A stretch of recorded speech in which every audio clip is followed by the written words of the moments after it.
Aisyah. Ya. Kak Aisyah, apa kenangan yang paling Kak Aisyah teringat waktu sekolah dulu?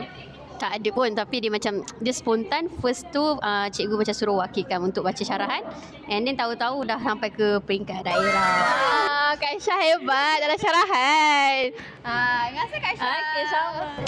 Alisa, nak tanya ni, apa kenangan yang Alisa ingatlah waktu sekolah dulu? Kenangan saya ingat bila saya sekolah, saya mempunyai ramai sangat kawan. Tapi sekarang kawan saya tinggal 2-3 orang je. Gitu je. Okey, terima kasih. Faiz. Nak tanya ni, apa kenangan yang paling ingat waktu sekolah? Oh, time sekolah dulu masa form 4. Percaya tak?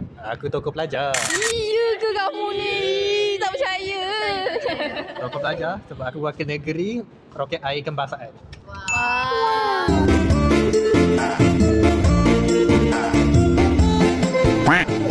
Watik, nak tanya ni, apa kenangan yang Watik paling ingat dekat sekolah? Cepat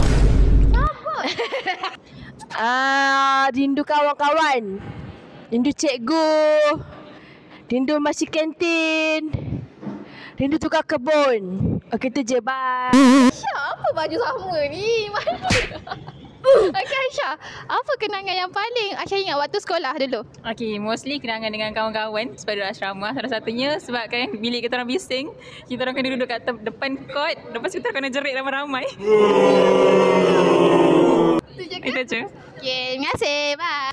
Korang, sempena Hari Guru ni, apa kata korang share kenangan manis waktu korang sekolah? Korang tulis kat komen, okey? Nanti kita orang baca. Bye. Bangun. Terima kasih cikgu telah mengajar kami dan kami ingin mengucapkan Selamat Hari Guru. Nak tengok lebih banyak video, jangan lupa follow TikTok Zahra Garden.